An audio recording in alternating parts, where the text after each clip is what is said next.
andamos cerrando para nosotros. Esto es lo que quiero demostrar, lo que puede ser el dinero y el poder, o sea, literal, o sea, July 7th, 2022. A TikToker shut down a bridge in Mexico with luxury cars just to shoot a video. This angered one of Mexico's most dangerous cartels, and what they did to him changed the course of his life forever. Here, 5 times TikTokers mess with the wrong cartel. Rodolfo Marquez. Rodolfo Marquez, also known as Fofo Marquez, is a controversial Mexican influencer who has millions of followers across his social media. Born on the 15th of July 1997, Fofo was undoubtedly born into a wealthy family. There's not much information on his family background. Still, from what we know, his grandfather made shoes for high-profile dignitaries in Mexico, while his father was one of the owners of Total gas station before he passed away. Now, it's obvious Fofo comes from a wealthy background, and his social media personality basically revolves around him posing in the most luxurious cars, going to clubs with his friends, and living that Mexican dream. It was also through sharing his luxurious lifestyle on social media that he garnered more than 3 million gram followers, making him what Gen Zs call an influencer. However, Fofo's fame on IG wasn't enough. He decided to navigate his way to TikTok, where he established a fan base, but also began getting himself in trouble. A lot of people had eyes on him, and of course wanted to bring him down, but Fofo didn't care. He had a huge ego. It felt like he was unstoppable, but all that ego was crushed down to the ground the moment he messed with one of Mexico's deadliest cartels, the new Jalisco Generation Cartel, aka CJNG.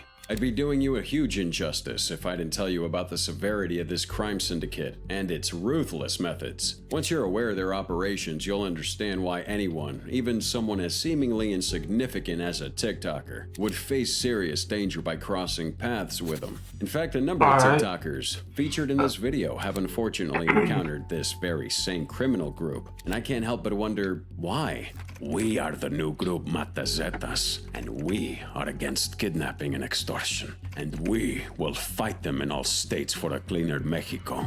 Those were the words written in a note by the Jalisco New Generation Cartel back in June 2009, after they executed 3 Mexicans and dumped their bodies in a truck. Mexican authorities initially underestimated these guys as a minor faction within a larger cartel. However, the CJNG swiftly demonstrated its menace by executing 35 members of rival cartels and discarding their bodies in various vehicles along the Mexican highway. The cartel's leader, Nemesio Segueda Cervantes, also known as El Mencho, has gained a notorious reputation of being the devil in human form.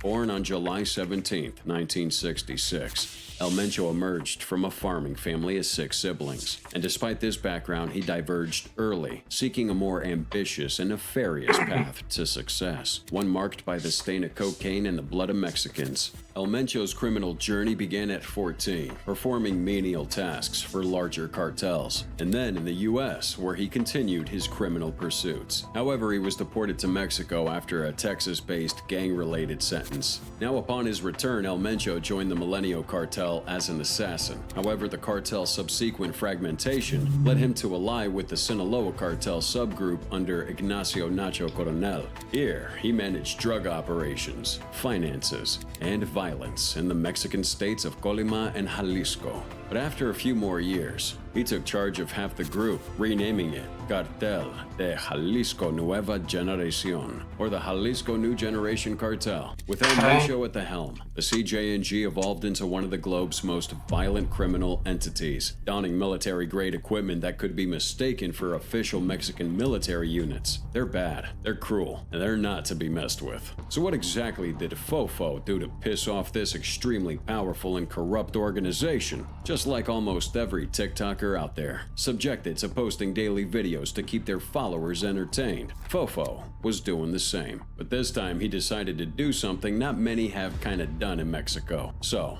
on July 7th, 2022, Fofo took 3 luxury cars and parked them right in the middle of the Matute Remus Bridge in Guadalajara, Mexico. He came down from one of the cars and began filming the traffic that was building up right behind him. He said things like, "We've closed it for ourselves. This is what I want to demonstrate what money and power can do. Literally, I closed it here because I wanted to. Illuminati." He went on to brag about how he had shut down the bridge for several minutes and how all the other cars were honking. He even contemplated doing a few TikTok dances while innocent people were denied access through that bridge. Fofo posted that on TikTok, and it didn't take long for that video to go viral. A lot of people online shared their disgust at Fofo, raining insults on him for his nonchalance and stupidity. One Twitter user even called him a headless imbecile. The mayor of Guadalajara also threatened to press charges against him, with TikTok officially banning his account while they took down that video. In less than 48 hours, Fofo couldn't access his account anymore and resorted to other platforms to tender his apology. He apologized for his childish behavior and asked for forgiveness from the people affected. The mayor accepted Fofo's apology, but stated that he needed to complete several hours of community service, cleaning beneath that same bridge he blocked. Left with no option, Fofo agreed to do as he was asked, but it was at this moment that the CJNG decided to punish Fofo for his actions.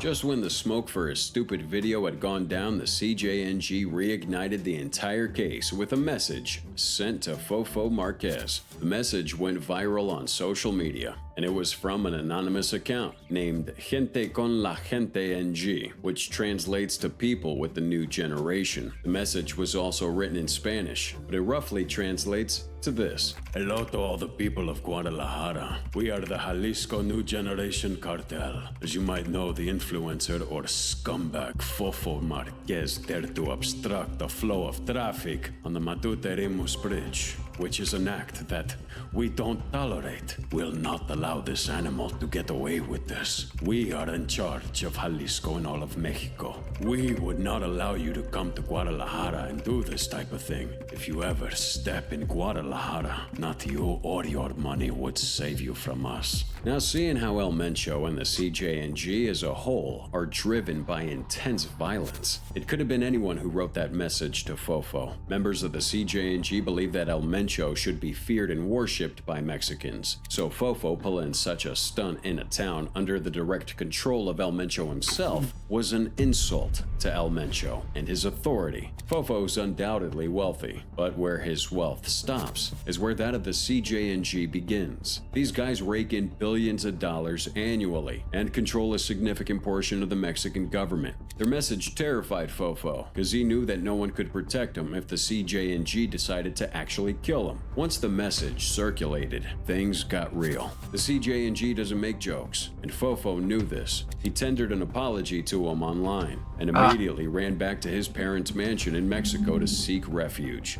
But being in that mansion wouldn't change anything. The family then hired armed security men to guard the house 24/7. But even with this, Fofo wasn't safe. The CJNG had taken down the deadliest cartel hitman squads and even the battalions of the Mexican army in the past, so no amount of security could hold them down. Fofo was scared. He couldn't leave the house for days, stayed away from windows to avoid sniper attacks, and even carried a transceiver around so he could communicate if he was ever in danger. After a few months, Fofo finally returned to his life, but his actions against the authority of the CJNG altered the course of his life till today. However, as crazy as that sounds, this next teenager had the guts to insult El Mencho directly.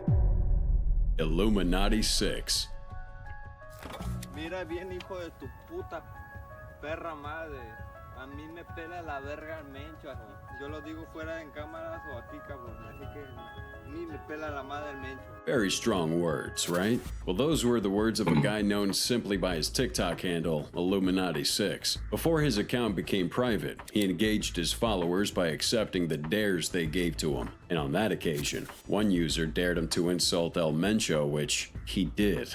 In the video, the TikToker wore a slacked black round neck and a black ripped pair of jeans and was carrying a backpack. He leaned on a light pole and said, "Listen well, you son of a bitch. El Mencho can suck my dick. He then says, I don't sleep like El Pirata or El Chanito de Culiacan. referencing two other social media teenagers that had been executed by El Mencho. He finished off the video by saying, I'm immortal, untouchable. I made a pact with the devil. I came to give you fire, Mencho. I'm not scared to say this. I'll say this with the camera right here. Mencho can suck my dick.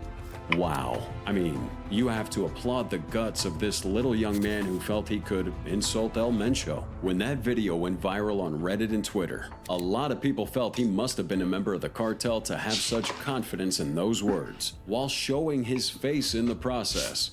Different users said things like, R.I.P. in advance.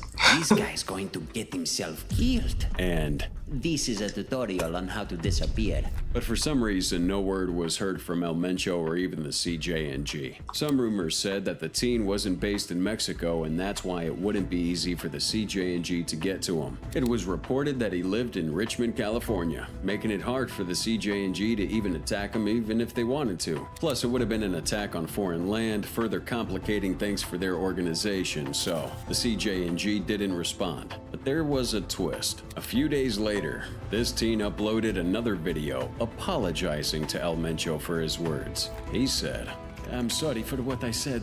I wasn't well. I wasn't conscious of what I was saying. It was wrong. That day I woke up stupid. I didn't look at the consequences. I did that for followers. I ask for forgiveness.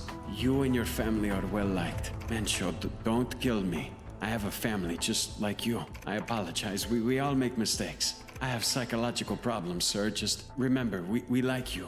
The internet went crazy with this apology video dropping, because that was the same guy that had so much to say to El Mencho just a few days before. People started to wonder whether or not El Mencho made a personal threat to the teenager without everyone else knowing, or did he just snap out of his little TikTok fantasy to realize who the heck he was talking to. And while we never got to know what happened behind the scenes, this TikToker just vanished, and his account was made private. There was a video of him posting on another TikTok account some weeks later, but apart from that, no one can say for certain what happened to this guy. So, do you think El Mencho killed him off silently? I mean, maybe he did. Who knows? Juan Luis Lagunas Rosales and El Chanito de Culiacan. Okay. Juan Luis, hailing from Mexico, gained internet fame under the alias El Pirata de Culiacan, translating to Pirate of Culiacan. Born in Sinaloa, Juan's upbringing was marked by hardship. His father's absence and his mother's limited work opportunities left him in the care of his grandmother, who could only do so much. Now, interestingly, his childhood neighborhood was situated just a few kilometers away from the domain of the renowned Mexican drug lord, Joaquin El Chapo Guzman. However, Juan's path had yet to intersect with the world of narcotics until he opted to abandon high school and pursue a better life in Culiacan. Upon arriving in Culiacan, Juan took on various low-paying jobs to sustain himself, but concurrently, he developed an unhealthy affinity for alcohol. This habit of drinking permeated his work and leisure time, regardless of his underage status. And we all know nothing good comes from consuming way too much alcohol, but for Juan, it kinda did. His problematic relationship with alcohol propelled him to prominence. He established a YouTube channel where he uploaded videos of himself consuming copious amounts of whiskey and beer, followed by his reaction to becoming intoxicated. While it might have seemed unconventional, these videos garnered an unexpectedly massive number of views and reactions from the audience, and adding an element of humor to his content contributed to his rapid rise. His Facebook page amassed over 1 million followers, while his Instagram had around 300,000. Remarkably, his popularity led to appearances in music videos and television shows. But again, nothing good comes from consuming way too much alcohol. And Juan's sudden fame took a drastic turn for the worst. He started posting images on his gram that didn't sit well with the older demographic because he was just 17 years old at the time. These photos depicted him with firearms, luxurious automobiles, and often scantily clad attractive women, and although everyone thought he landed himself with the evil underworld of Mexican narcotics, he wasn't affiliated with any cartels, at least not yet. Instead, a meeting with Beto Sierra, a social media management expert, marked a turning point for El Pirata. Sierra's guidance encouraged him to transition away from that alcohol-centric content and embrace more marketable ventures, such as unveiling his own merch and even attempting a singing career. However, Juan remained like a ticking time bomb bomb, and his fate was sealed sooner than anticipated. On multiple occasions, Juan openly expressed his defiance towards numerous adversaries, including a drunken video in which he provocatively insulted Nemesio Oseguera Cervantes. What's his name, everybody? El Mencho. He uttered these exact words, El Mencho a mí me pela la verga. which carried a bold confrontational meaning in English, loosely translating to El Mencho, feel my dick. I mean, I really don't get why these guys put themselves in harm's way, knowing how dangerous El Mencho is. Not even El Chapo's cartel dares to provoke CJ&G, and we know it's because of their extreme levels of brutality and violence. Yet these teenagers, maybe for a few likes or the eagerness to go viral on social media, see the need to call out a man that kills humans like flies. In response, a fair CJ&G issued a stern warning for Juan to avoid stepping foot in Jalisco if he wanted to remain alive. But Juan didn't care. He went ahead to host a party with his friends at a Jalisco bar, and that was the moment CJ&G Sicarios sent them on an immediate journey to the afterlife. December 18th, 2017. Armed men stormed the bar where Juan was celebrating, and with a hail of over 18 bullets from high-caliber firearms, his life was abruptly extinguished in less than a minute. The numerous wounds inflicted made it so hard to even recognize that body. He was later identified by the tattoos on his arms. His death, rather than his life, became the subject of a feature in Rolling Stone magazine, focusing on his demise at the hands of CJ&G, and of course the stupidity of challenging one of the most wanted men in the world. But also with his death, El Chanito de Culiacan, another Mexican teenager, saw it as a medium to gain clout. With the death of El Pirata, El Chanito decided to call out El Mencho, saying he was out to seek revenge for the death of his friend. The viral video showed El Chanito holding a rifle, along with a small child whose face was covered, also wielding a rifle, while they cursed out El Mencho. They called El Mencho words like stupid, and even mocked El Pirata for consuming so much alcohol just for content and internet fame. I mean, you don't need us to tell you that this statement obviously led to El Chanito's death. But for El Chanito, the CJ&G decided to take things to the next level. El Chanito apologized for his statement to El Mencho and played the insanity card, claiming to be mentally ill. But this didn't stop the CJ&G. El Chanito went off social media for a while, and everyone suspected he had been killed. But the real confirmation of his death came when an anonymous Redditor posted a video of him being beheaded by CJ&G Sicarios. The footage was immediately taken down for its graphic content, but the message had been passed. Do not mess with El Mencho.